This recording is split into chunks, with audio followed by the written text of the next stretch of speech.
ಹೋಳಿ ಹಬ್ಬದ ದಿನವೇ ಕರ್ನಾಟಕದ ಬಸ್ಗೆ ಕಲ್ಲೇಟು.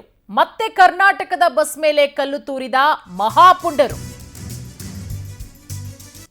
ನೋಡಿ, ಹೋಳಿ ಹಬ್ಬದ ದಿನವೇ ಕರ್ನಾಟಕದ ಬಸ್ಗೆ ಕಲ್ಲೇಟು. ಮತ್ತೆ ಕರ್ನಾಟಕ ಬಸ್ ಮೇಲೆ ಕಲ್ಲು ತೂರಿದ್ದಾರೆ ಮಹಾಪುಂಡರು. ಕೊಲ್ಹಾಪುರ ಜಿಲ್ಲೆ ಇಂಚಲಕರಂಜಿ ಪಟ್ಟಣದಲ್ಲಿ ನಡೆದಿರುವ ಘಟನೆ ಇದು. ಕರ್ನಾಟಕದ ಸಾರಿಗೆ ಬಸ್ ಮೇಲೆ ಕಿಡಿಗೇಡಿಗಳು ಕಲ್ಲು ತೂರಿದ್ದಾರೆ. ಹೋಳಿ ಹಬ್ಬದ ದಿನ ಮಹಾರಾಷ್ಟ್ರದಲ್ಲಿ ಮರಾಠಿಗರ ಪುಂಡಾಟ. ನೋಡಿ, ಇವ್ರಿಗೆ ಕಡಿವಾಣ ಹಾಕೋರು ಯಾರು ಇಲ್ವಾ? ಚೆಕ್ಕೋಡಿ ಟು ಇಂಚಲಕರಂಜಿ ಬಸ್ಗೆ ಕಲ್ಲು ತೂರಿದ್ದಾರೆ. ಗಾಜುಗಳು ಪುಡಿಪುಡಿಯಾಗಿದೆ. ನೋಡಿ, ದೃಶ್ಯಾವಳಿಗಳಲ್ಲಿ ಗಮನಿಸಬಹುದು.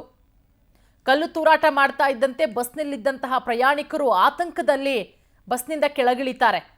ಈ ಸಂಬಂಧ ಸ್ಥಳೀಯ ಪೊಲೀಸ್ ಠಾಣೆಯಲ್ಲಿ ಕೇಸ್ ಕೂಡ ದಾಖಲಾಗಿದೆ. ಬಸ್ಸಲ್ಲಿದ್ದಂತಹ ಪ್ರಯಾಣಿಕರೆಲ್ಲರಿಗೂ ಕೂಡ ಆತಂಕ. ಹೌದು, ಅವ್ರ ಮೇಲೆ ಏನಾದ್ರು ಕಲ್ಲು ಬಿದ್ದು ಹಲ್ಲೆಯಾದ್ರೆ ಯಾರು ಹೊಣೆಗಾರರಾಗ್ತಾರೆ? ನೋಡಿ, ಮರಾಠಿಗರ ಈ ಪುಂಡಾಟ ಯಾವ ರೀತಿ ಇದೆ ಅಂತ ಹೇಳಿ ಇನ್ನೂ ಕೂಡ ನಿಂತಿಲ್ಲ.